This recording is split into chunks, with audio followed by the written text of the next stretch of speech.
JFH more because it's more trustworthy for everyday kind of money making kind of thing. Instead, that's maybe what would call more people to it, like that too. I don't know. Like I said, I have a thousand things going through my brain. So. No, this is great. This is exactly the kind of collaborative, like brainstorming sessions. And I think that one of the most valuable things for us to be able to get to you is some form of story Bible. And I think that the closest thing, like we have so much material, but the closest thing that we have that I want to put out is that story so far video. Like the story so far that's written right now, like you could reference that, and that gives a very general outline.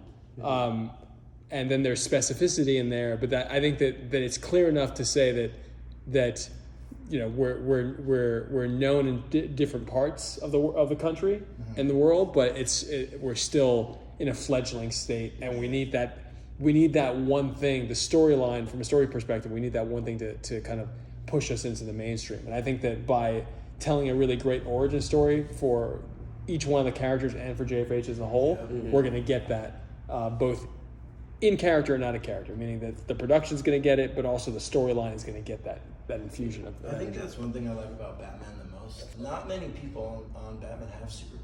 They're just, they're all fucked up, or they're all physically all jacked up and stuff, like the Joker. He doesn't have any powers. He's just on top of that, he's very isolated as well. Yes. It's very I'm talking about like all the characters. Penguin doesn't do it, but he's a mobster. You got Joker. From the perspective of like the DC universe, he's very just. Other than when he wants to be a part of the whatever, he kind of is just like doing his own thing. It's like there's an awareness of it. Well, I just respect the whole universe, like with Batman, because it's regular people. They're just a little fucked up. Like that's literally. Joker's a regular dude physically, but he's just lost his mind. And he's willing to do what he needs to do as a mobster, or to get shit done. And but that's what makes him bad, is that there is no moral compass. He's just like, oh, we'll kill 15 people to get what we want, and then that's it. That's kind of what makes more of a villain in a world like this. It's more of that there is no concern of life. There's no care about people and families and stuff like that. It's more just a villain would just be someone who just doesn't care anymore. I think that was kind of what I was saying about my character too. Is just like you just like numbed him down so much that he just doesn't care.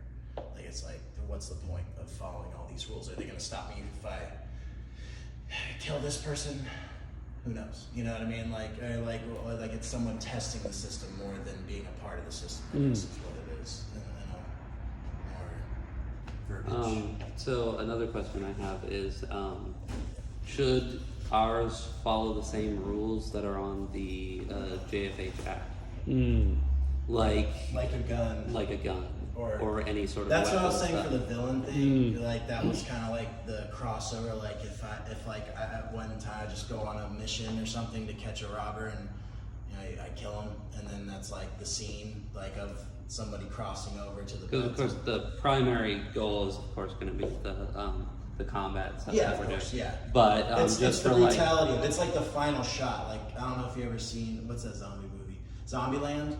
It's like the double tap thing in Zombieland. It's like one of the rules, double tap, like you shoot them twice because they're zombies. I feel like it's more like that. Like you would have the gun for the final kill. Like he would already beat his ass and he'd be on the ground. He'd kind of just walk up and then just walk away from it. You know what I mean? Or something along those lines.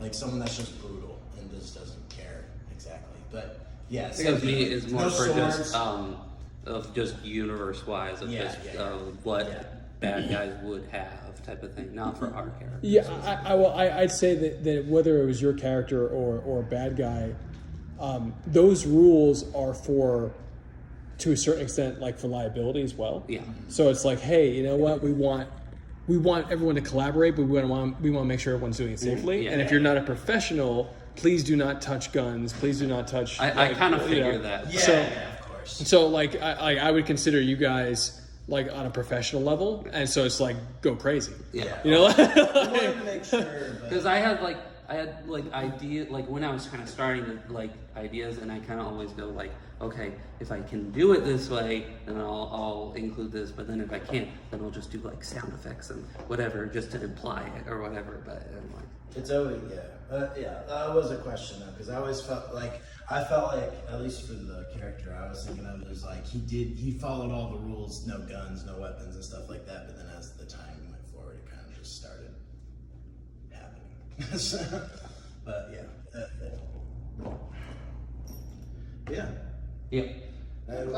Yeah, this is phenomenal questions. I was like attempting to record all of them, but a bunch of this didn't record like a lot. That was really unfortunate. It's all right. But well, we like I said, like one thing too is that like especially for me and him writing the script and stuff like that, I want to know all like the generic information about everything.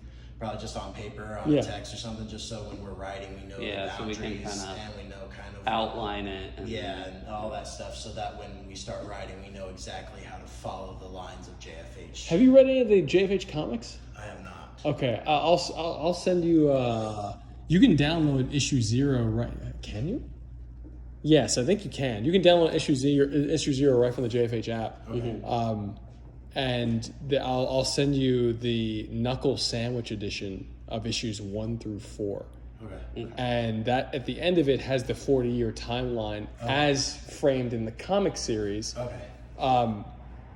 However, we're going to be pulling from that like here and there. It's not like all canon. Okay. So yeah. The spirit is like, The spirit is there. The spirit is absolutely there. It's just like. So in comic book form, how long has it been from the beginning of the comic itself? Like, I'd say that I'd say that almost from issue 0 to issue 1, that's where everything is that we're doing.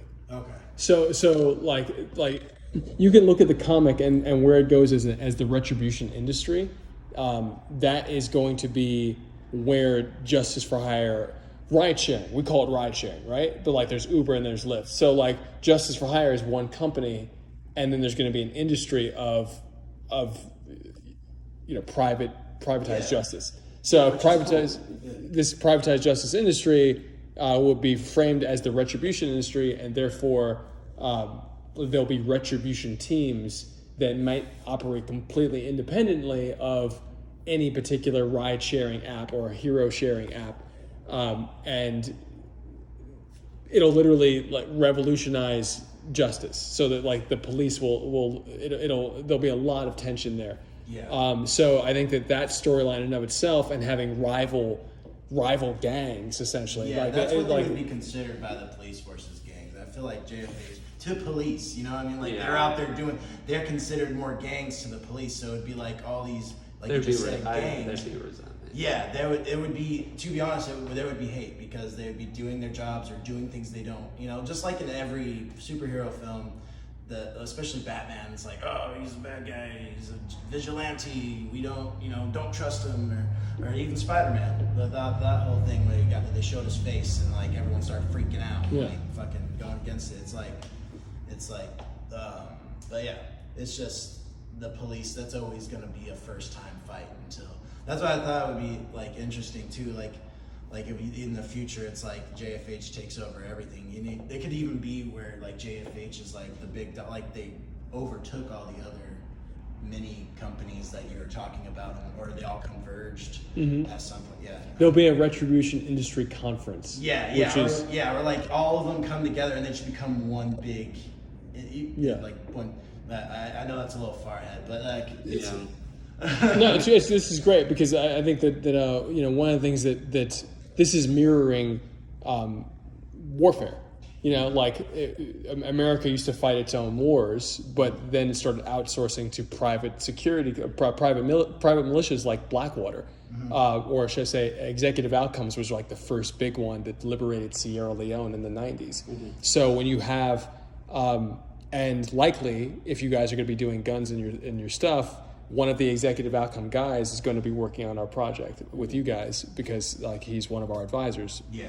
And so the idea of being able to say, hey, this is actually already happened in one sector of defense. What about homeland, like the true homeland security of like your police officer down the street? Well, now it's your retribution and like your privatized justice coordinator or whatever you want to call them. So it's gonna be really, really interesting, at the very least, to explore this idea and how it affects reality in like a tangible way. Yeah, there's so many. One thing when I think about it is like there's so many branches. That's how like every time I talk to him about writing, I'm like, I need to have like exacts, because I can come up with 1,000 different ways to write this and 1,000 different outcomes, stuff like that. But if there's too many options, it just starts. Oh, I'm with you. Yeah, we're really definitive in terms of where we're going. It's just a matter of being able to say, hey, here's the content. Yeah. Like here's the direct content that solidifies this one story beat in the larger world, and the fact that we can even. I'm so happy to even be having this conversation with you guys, because this is to know that we have a multi-year plan that a decade down the line, we've established a cinematic universe that, obviously built on technology that allows everybody to own their own intellectual property while also scaling it, is like, to me, that's like a huge privilege. Yeah. And so I'm just like, man, like the fact that we can have this conversation, sit down, plan this out, and like, what is your Iron Man story? Like that first, when I look at Iron Man still, I'm just like, man, what an amazing foundation. Like, it's so grounded. We actually had a conversation, I think, on the drive up about like how like Marvel did a big reach for Robert Downey Jr. and being Iron Man, and after he just got out of jail. I don't know if he just got out of jail, but he went to prison and got out and was like all reformed, and no one would touch him with a 10-foot pole after that, and then he ended up being one of the biggest movie stars for the last 10 years. Yeah. So I mean, or 12 years, and that's just like, it's all about. I like stories. That's my thing. That's what I love to write. I love it. That's why I like watching anime, especially because they do. I mean, when you're drawing something, it takes 10 times longer. So they really write the story to be very tight knit and together, and character building and flaw and all this stuff.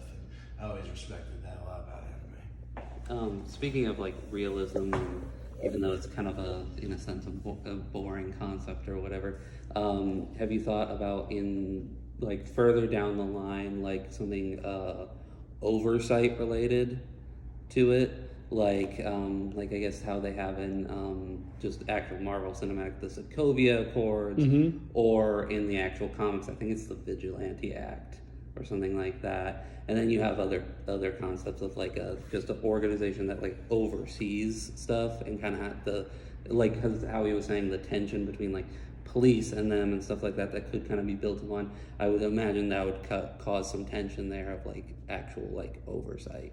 Absolutely. One thing that we've thought about is I forgot the full arc, the name of the full arc, but it starts with register your hands, in a similar way that it was register. Mutants had to register in Civil War or Avengers versus X-Men. So like we were going to do something where if you are, especially since we're branding so much with the martial arts cinematic universe kind of thing, we're saying, hey, like if you are if you're trained, you have to register your hands now. And if you're a part of a retribution team, like you have to register over here and over here, and trying to put regulations on it. And I think that's going to be that story in and of itself, like, and finding heroes that don't want to do that because maybe packed into, as with COVID, a lot of people were concerned that they're saying that, if they pass this bill, there's all these other things that come along with this bill that like infringe upon our freedoms, etc. Yeah. Whether that's true or not, that was part of the narrative. So it's like, okay, well, like that we can reference moments like that of saying, okay, well, these people think that if they register their hands, that all these other bad things are going to happen, and they're going to lose all these freedoms, etc. And then they're no longer really defending their neighborhoods and the freedom of people to live a happy life, but they're actually like signing over to some totalitarian government that's putting them turning them into slaves. I don't know.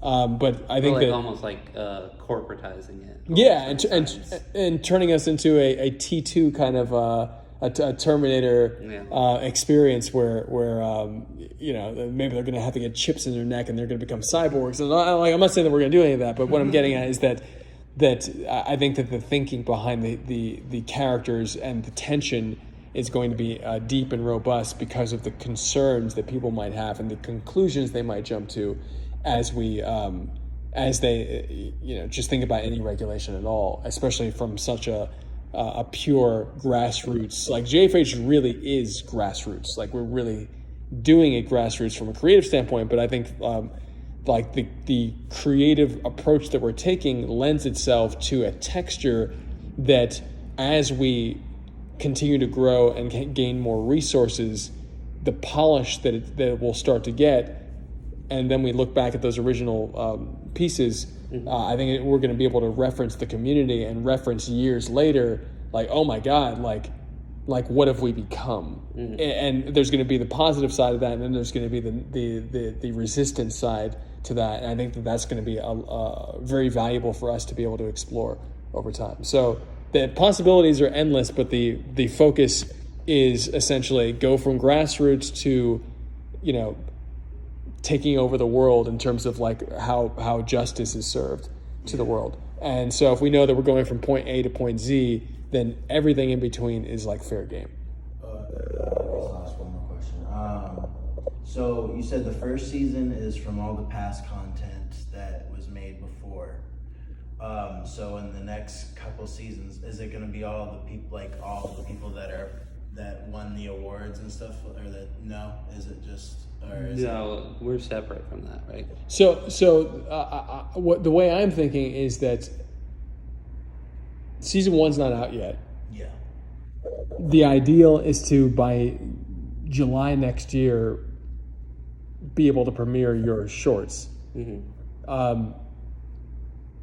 So to me, we're still going to be releasing season 1 next year. Like, there's no way season 1 comes out until 2022, as much as I would love it to.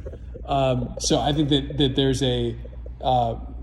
there's a reality of overlap, and that overlap means that is a huge opportunity for us to be able to tie in the introduction of the sense of a new wave. I think it's going to just put us in an advantageous position. So I think that the more in depth you have your stories developed, the more we work together for that, and then we plug it in with JFH, whether that's me doing the if it's an app experience, or if it's me showing up in an episode and just being, or in a part of the episode and so it'd be like kind of like Nick, and the other one would be kind of like the main characters kind of thing, like kind of like the faces. Sorry, not the main characters. I feel like it's like JFH's property. Yeah. We're a property, but we are all in the same universe. Yeah, but like, so it's because I don't know, I guess I'm just trying. So because we go off the app, and that's just everyone around the world, right? Like putting in their stuff, and so like when you do the shorts, would that be like a part of the season, the first like kind of season? You said that it's not till later anyway, but I guess not. It's separate. It also could be a bridge too. I think that it's really about the creative you guys put together, because it might make total sense to be like, oh, you know what, this is actually an episode in season 1. That could totally work. Yeah. But simultaneously, it could also work like, hey, season 1 is clear, done here, and now look at these 3 shorts that bridge us from season 1 to season 2 by starting new franchises. Yeah. And like, it's like, oh, well, hold on, that's a totally new way of thinking in this, in this shared universe. I want to follow more of that. Yeah. And then like, we're like, oh, okay, cool. And now we, like, JFH learns from you guys of like, oh, that's more stuff that we need to incorporate because people want to see more of that too. Yeah. So therefore maybe you guys become regulars in season 2. That's kind of what I was asking, because our shorts are going to be more cinematic, right? Yeah, exactly. To like the average person with the phone. So that's exactly. Kind of, and then you were also talking about the leaderboard, right? So like, I guess well, it's behind the scenes obviously, but would it be a fixed leaderboard, or would it be based upon just actual point? I know there's a point system and stuff like that, but like, because they're more of the cinematic faces again of JFH, would there be kind of like a tilt, like have them all at the top of the leaderboard and then have a real leaderboard under it, you know what I mean? I see what you're saying. So it looks like they're the shit, you know what I mean? Like based upon the movies and stuff like that, like it would tie in those things at the same time. of like it would tie in the shorts, and that Nick would be like the number 2 hero or whatever, and you know he's like people know who he is, and especially for like when you got all the people that are making their own content and stuff like that, it would be kind of cool, especially since you know he's one arm and stuff like that. It'd be like an inspiration a little bit too, you know, like he's the number 2 hero, and you watched him in the short film that made him look all badass and stuff like that, and like kind of has like a more cinematic like Captain America or like Batman kind of vibe about it, where that he could even get like a fandom or whoever, like the ones of the shorts could get fandoms. Yeah, so it's like, yeah. Sorry. I would say that ideally our leaderboard works because out of character, people are creating content. Yes. And they're creating, the more content they create, the more people like want to whether view or however we rank it. Yes. And especially because we want to do tours, we actually want to go around the country and do exactly that Nick Fury thing of like, hey, like we want you in this. Well, it gives them something to work for too. You know what I mean? Like the point. It's always nice to have a point system, because they'll be like, all right, well, you know, I'm this number. I want to keep climbing up, you know, till I'm like in the hundreds. I mean, even just like little like phone games have that. You know what I mean? Yeah. Like they rank them on how many levels they've done or whatever, and people sit there with, oh, I want to get in the top 100. I'm gonna sit there and, you know, put my nose to the grindstone until I at least get close to that, you know. And it can be the same thing with this. A leaderboard can help people make more content, share more content, and that can apply to showing more people, and then it could kind of cause like a pyramid kind of effect where everyone was kind of start coming to it too, you know what I mean? I think the leaderboard would be great. Yeah, I think it's something that needs to be. We have a top creators section right now, but I like, in all honesty, I'm not sure how reflective that is of like how people are creating. Yeah. And I think it needs to be more automated. So that's a great that's something I'll bring up with our developer this week. But yeah, I think we definitely need to make sure that the leaderboards are not only out of character indicative of who's creating the most content, but are directly reflect. If you create the most content, therefore, I mean, there'll probably be some other measurements as well, but therefore you should be at the top of the leaderboard, and therefore you should be one of the top heroes. Yes. So I think it's a matter of being. That's what I was kind of saying. Like that's why I kind of was like a fake leaderboard kind of thing was like because I don't know. But there are things that could, like, for example, you know, he does something where someone else did 100 videos. He comes in, does one, but in his video he fought like 3 groups of mobsters coming out of a car by himself, and the other person did a bunch of like, you know, help deliver groceries to an old lady 20 times, and that was amazing. And then that person's like, hey, how come he's up there? I'm over here doing all this work. That's because he fought 3 cars worth of dudes, you know, like you know. Yeah, I just feel like again, I'm not all about fixed leaderboards, but it would just help promote them. Yeah. You know what I mean? It'd make them kind of put them on a pedestal a little bit. Absolutely. All the you know, I just call them faces, just the easiest things. Like the faces, you know what I mean? Like they're the ones that people are like, I want to be like that guy. You know what I mean? Like absolutely. Yeah, I mean that is well, we will 1000% get there. Yeah, no, sorry. Again, that's way far ahead. I was just something I was thinking about. You know, I'm going to press stop on this too, guys. Realize it says 23 minutes. It's amazing. Yeah,